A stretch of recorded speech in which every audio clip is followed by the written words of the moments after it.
Hi there, viewers and gamers alike out there, and welcome back for more of Gacha Memories, the visual novel, as we are going to continue our story in progress, and we're doing Ellie's route, to be honest. So, yep, we're doing Ellie's route, and, oh boy, so I'm going to enjoy this. Oh, fairy girl, so yay! Woo-hoo! So why not? It's like I'm not the guy who's going to have something what he's going to have. A spanking hard hit in the head. So yes. Oh my goodness. It's this will be the first time I'm going to be recording. Like, once again, this is my first time doing a visual game novel.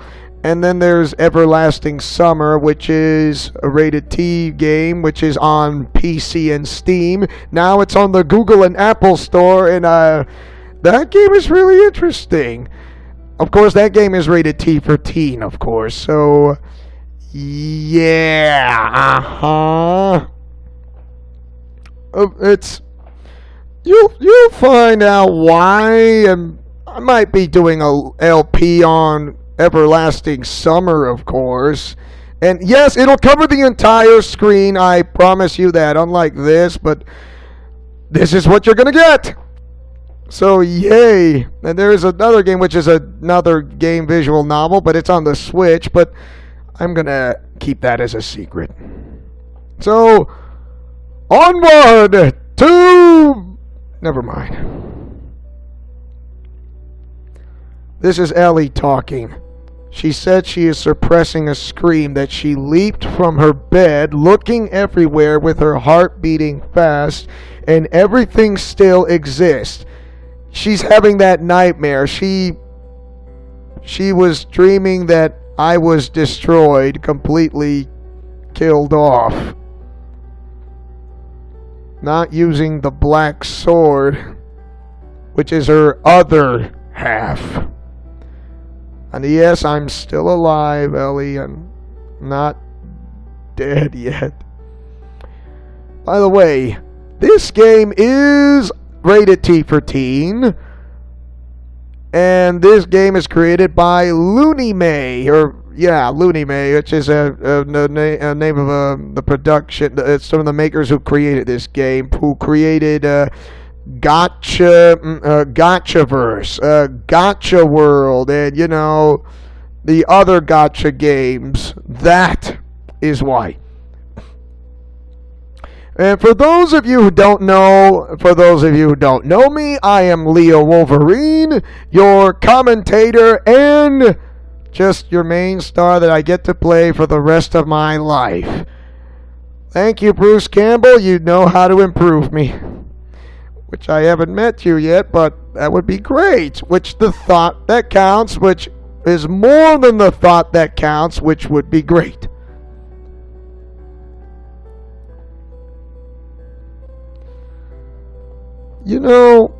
Ellie reminds me of someone I know of. Yes, we have a large double bed. Just my real bed. I'm in real life. This other bed, forget it. Oh, wasting my time on a wasted space.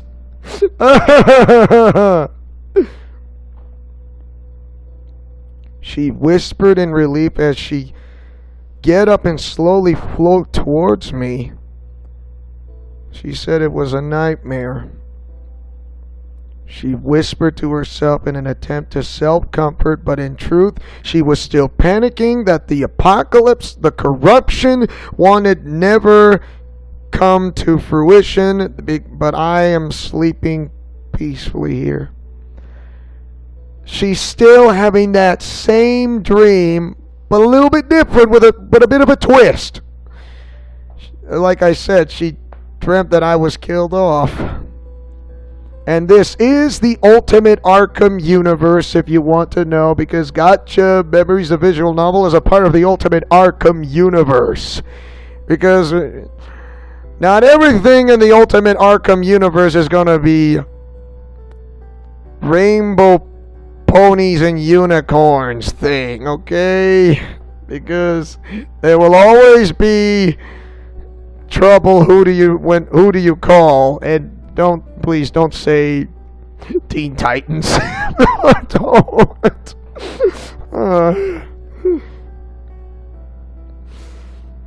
Ellie reminds me of. Okay, she reminds me of the fairy named Tinkerbell with Ichigo Momoyuki, who's Mew Mew Strawberry from Mew Mew Power, which is a Japanese anime from Toei Animation, and Kasane Tero, because she kind of has that the facial expression of Kasane Tero, only she's a Utao Vocaloid. Yeah. You be honest, going back in time from where I went, because I like going out on a date with Cuckoo, getting married with Mitsuko, then going out on a date with Naomi, yeah, Ellie is surprised to see that I am in my normal state, because thanks to Mitsuko's magic tricks, for what I've learned, I'm able to transform at will anytime I want, and that's a good thing. Thank you, Mitsuko. I was a kitsune for a moment, then I decided to go back, and I'm not a kitsune anymore. When I said the words, going back to the exact point on a reset, just not too far. She's still apologizing again and again and again that all the terrible things she did while she was corrupted, how much she hurt me, but she wanted to be near me. She wanted to confirm that I am alive, which is me, Leonardo. With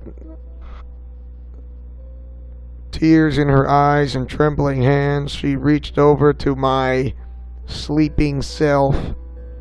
I'm still sleeping, of course, on my side, my arms sprawled to the left, leaving enough space for her to crawl into, like a little rabbit hole. Like under the arm and then right there. And she can see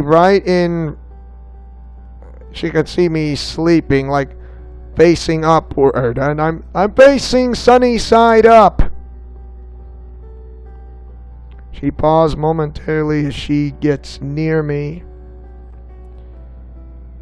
She said she doesn't deserve my warmth, like she doesn't deserve my love, and after what she did, after hurting me so much, after denying her feelings, for denying my affections for her for so long, I absolutely understand how she really feels. I really do.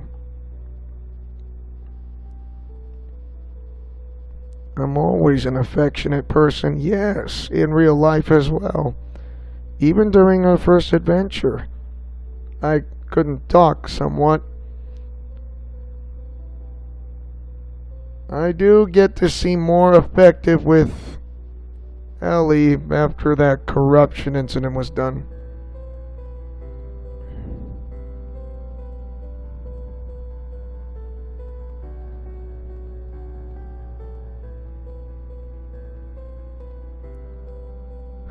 And she's still just a fairy. She's not even half my size. She can get bigger, of course, but she refused to. She refused to use her full powers ever again. But I never stopped being so nice to her. Her resistance is crumbling. Wow. Crumbling and trembling. So she confessed her feelings to me a few times already. And she says she can't and she doesn't deserve it.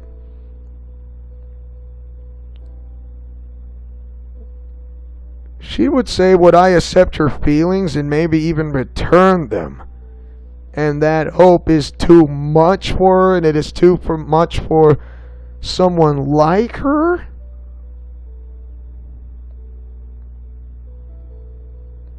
Ellie. So she's suddenly plucked from the air and drawn in comforting, warm embrace, and that is me. It was enough for her to start crying again. Oh. You were having a nightmare again, right? Yes, my arms are so warm. You were looking conflicted and a mess, I could tell.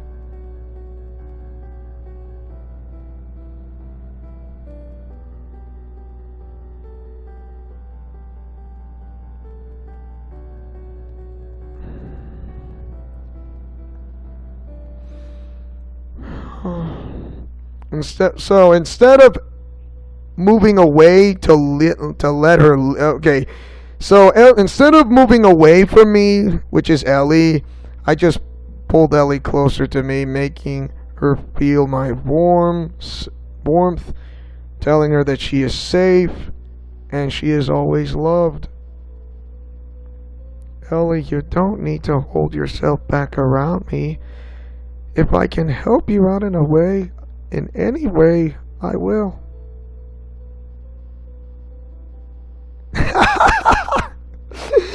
You want what, Ellie? You want what? Come on, what is it you want to tell me?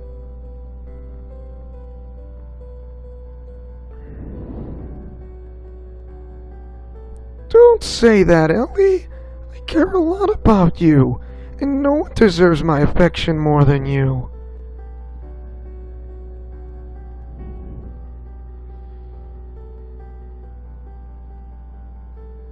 She can't help it. She started crying again, but this time she's drawn herself as much as she can in my comforting, protective warmth.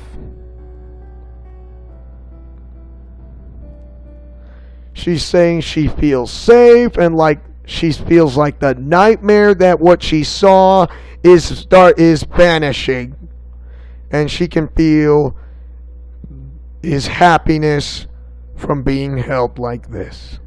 From being held like this.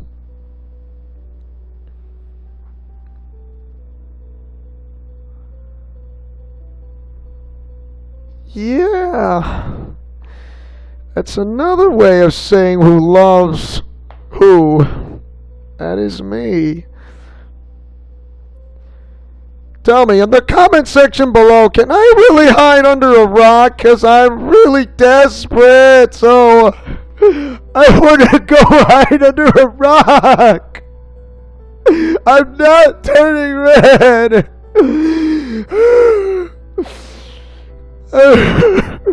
Anyway, moving on. But I do love her.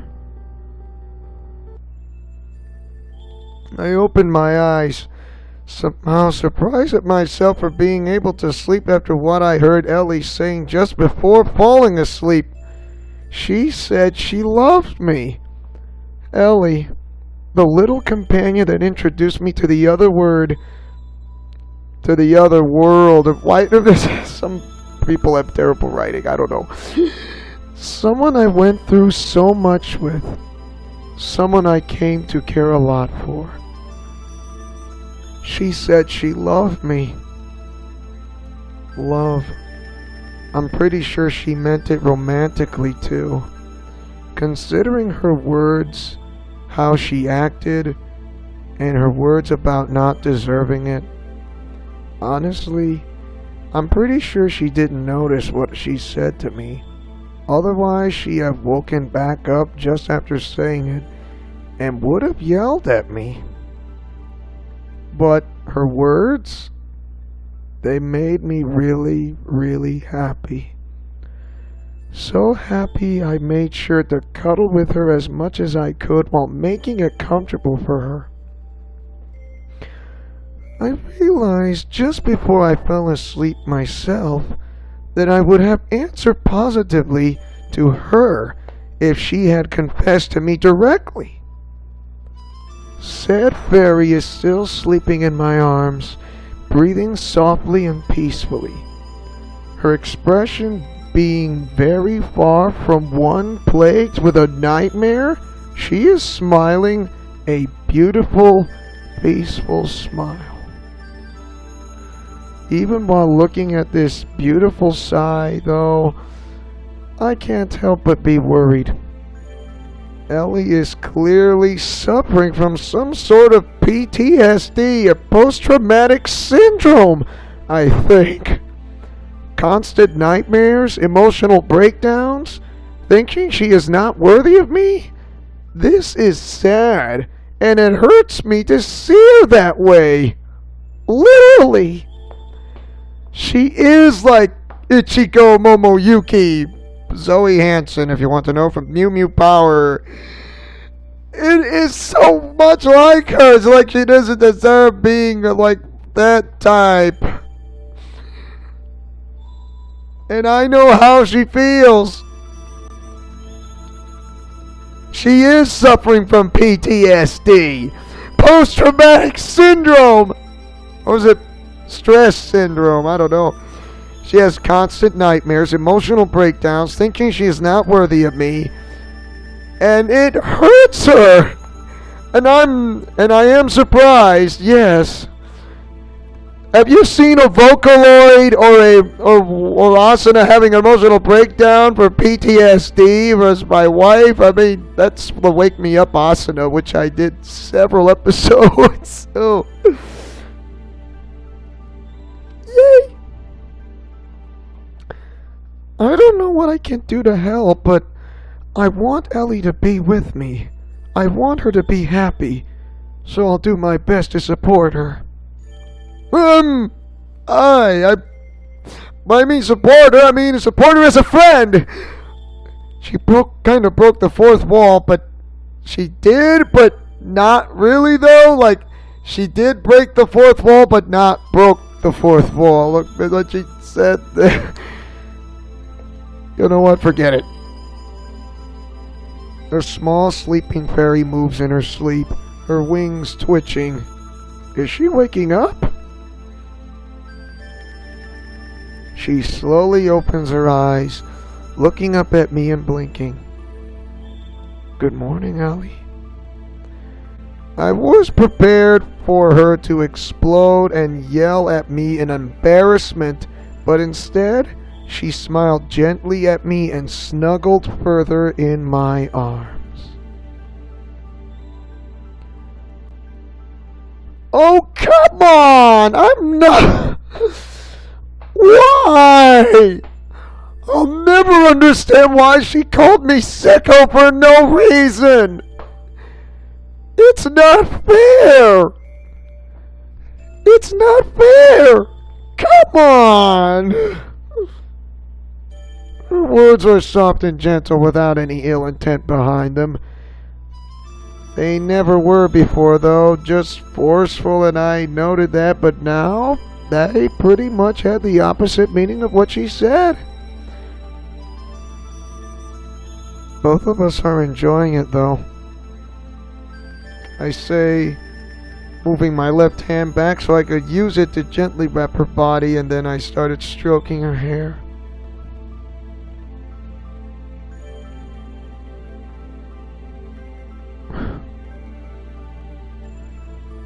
You know, I got it. Now I know. She's a mixture with Asuna from Sword Art Online and Ichigo Momoyuki with the facial expression of Kasane Teto. And that is great! Kasane Teto's an Utao Vocaloid, thank you. Her silky wings twitch under my hand, tickling a bit. Hey, Ellie. She looked at me with a lazy smile, enjoying her head being stroked. I thought it was stoked. Nope, I'm not. How do you feel about the two of us going out together after today's mission? She looked at me with a surprised expression before looking down and making herself smaller as if scared.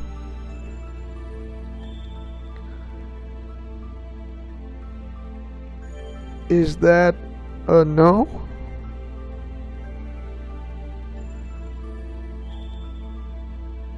Well, thank you, Mitsuko. You are the best. Even I had to go back in a time when I had to go which route I take after that marriage, but now I'm not married. It's like it never happened. Then again, who am I gonna get married with? A Vocaloid or Asuna was my waifu from that Wake Me Up Asuna thing? And now this? I don't know. I don't plan on going to the city, Ellie. We can just walk around some nice, beautiful place. Besides, I don't really care as long as I'm with you. Ugh. Was close. Ugh. I am. She had a resigned look on her, as if giving up on some internal conflict before looking up at me. She extended her arms towards me with a frown.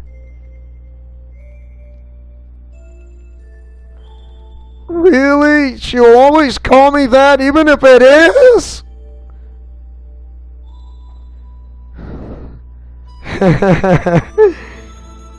Yes, ma'am. I then drew my cute companion in a warm, heartfelt embrace, holding her close to my chest.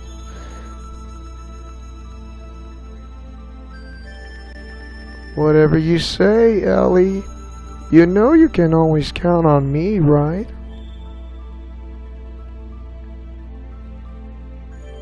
I know, honey.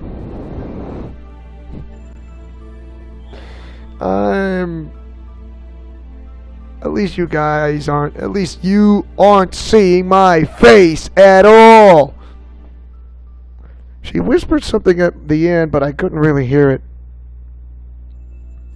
We stayed like that for a while, the most intimate moment Ellie and I ever shared, one that made me realize the depth of her feelings for me and my own for her.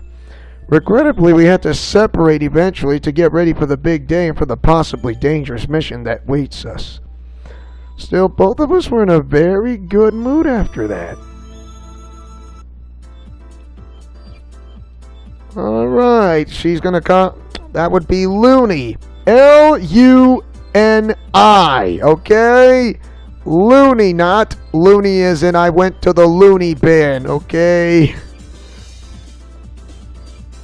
Actually, Ellie was sitting cross-legged on my right thigh, balancing herself using only her wings, which fluttered occasionally, all the while humming a random but happy tone. Her mood was much better than when I found her looking at me sadly in the middle of the night. Hopefully I can keep her like that. I honestly hate to see her sad, to be honest. Very much indeed. I was the one who suggested that Ellie accompany me to the mission. It's just right. Whenever we adventured, we are always together, and I intended to keep it that way, now even more than before. No one looked surprised at my choice, although the ladies had strange smiles on their faces, and Ellie herself seemed surprised that I was the one who spoke up. And then Looney gave us a ridiculous amount of money, said to find a nice place to stay and enjoy ourselves as much as we wanted between one mission and the next. And I intend to do just that. There was a problem, though. Ellie is a small fairy. No illusion to make her seem normal would work, as people will still notice her minimal size. Instead, the illusion made Ellie completely unnoticeable by normal people, so I was the one in charge of human interactions, an ironic reversal of our very first adventure. Of course, this also meant that I had no way of making up an excuse for renting 2 rooms, so I rented one instead. Ellie called me a sicko about 10 times, which I don't know why, saying that I was trying to make her sleep with me, which I'm denying it, and insisting on taking a pillow to use as a bed on top of a table. It wasn't my idea, thank you very much. Moving on. We ended up sleeping in different beds, yes! It's a little humorous. During the corruption incident, we did used to sleep in close proximity, although never as intimately as we did today. And at least, I love her, yes. I don't know how, but there are others who may, a few go wubby-dubby, but I'd rather not say. I'm gonna end myself there. Let's go. Let's move on. No, just move on. Anyway, the reason I had gone straight to a 5-star hotel and picked an executive room was, well, I wanted to try something luxurious for once. And I also wanted a place that could be as comfortable as possible for the 2 of us, because I have a feeling we will need the rest between missions. Also, the food is delicious. Maybe she contacted Lilith and Mitsuko first? You and me both, Ellie. I then started tickling her silly like wings. I absolutely love it, you know? I really do. Ellie's wings are very sensitive. Her wings are very strong and pretty, and sometimes they reflect the light in a rainbow of colors, but it seems like they are a very sensitive place for her, so if I tickle them, she breaks out in laughter. Well, I figure I might as well do something to pass the time. Pass the time, you know. I said in a smug tone. Again! I stopped tickling my little family and took a look at Looney in surprise.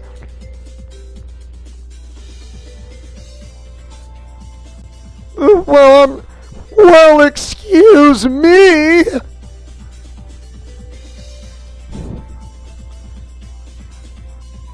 What?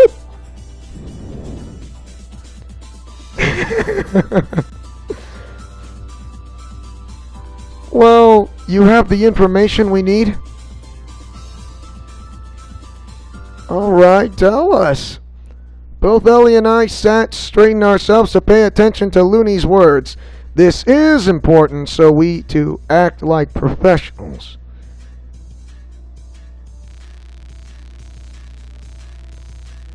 So, we don't have much time over the particular breach before it gets big enough to sustain itself indefinitely. Is that what you're saying? I see.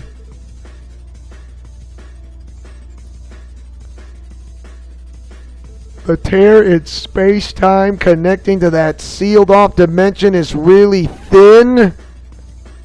What does that mean? More of those bugs?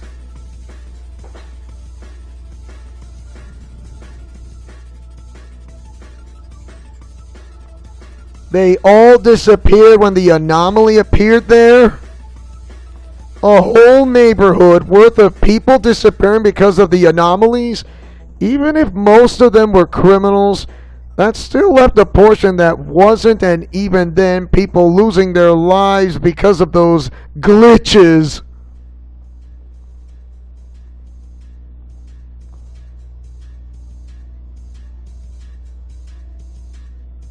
So the whole area is off limits because the authorities are investigating it, but they don't dare enter.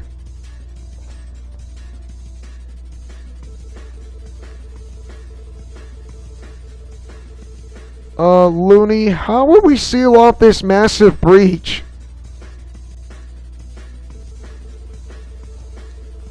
So my UGPS will help mark the location like that once again.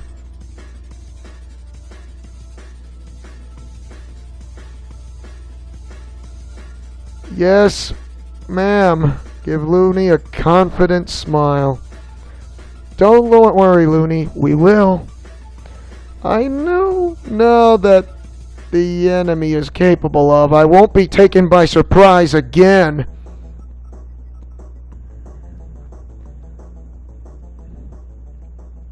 Alright. As Looney made a portal for us to cross over, I take a look at Ellie.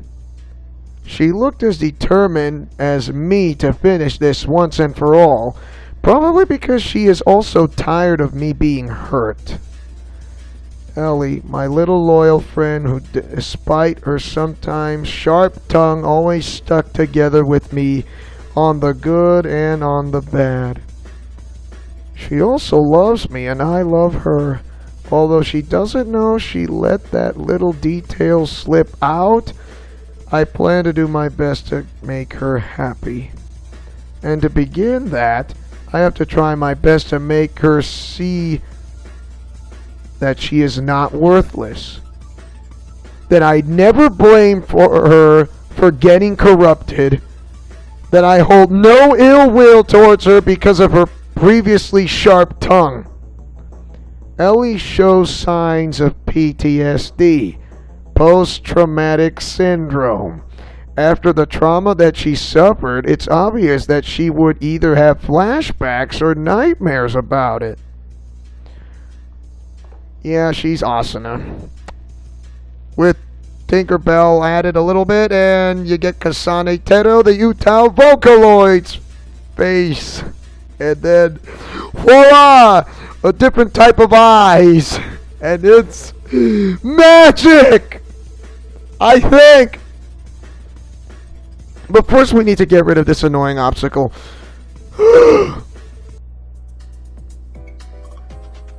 And she's looking at me with a straight face. And I do believe we are going to stop here for the time being. And don't you worry.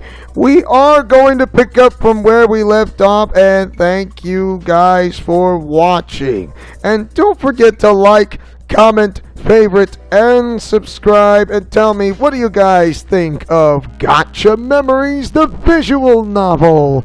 Do you like it or hate it? Mash that like button or share this video if you guys love the visual novel games like this, because this is my first time doing a visual novel, and I might be doing another one in the near future, but it's going to be taking another break. So anyways, this is Leo Wolverine saying and speaking as always as your friendly neighborhood Master Chief, who takes chances making mistakes and getting messy, like peanut butter and chocolate or breakfast for dinner. When the going gets tough, the job gets it done for a breath of fresh air in Leo's Let's Plays Alliance. Godspeed, play safe, and shalom. Remember to fight with honor, love, truth, and justice, and see you guys next time for more of Gacha Memories, the visual novel. Can I go hide under a rock right now because I'm too shy and too scared? But yes, cut print, moving on. Let's move on to the next episode.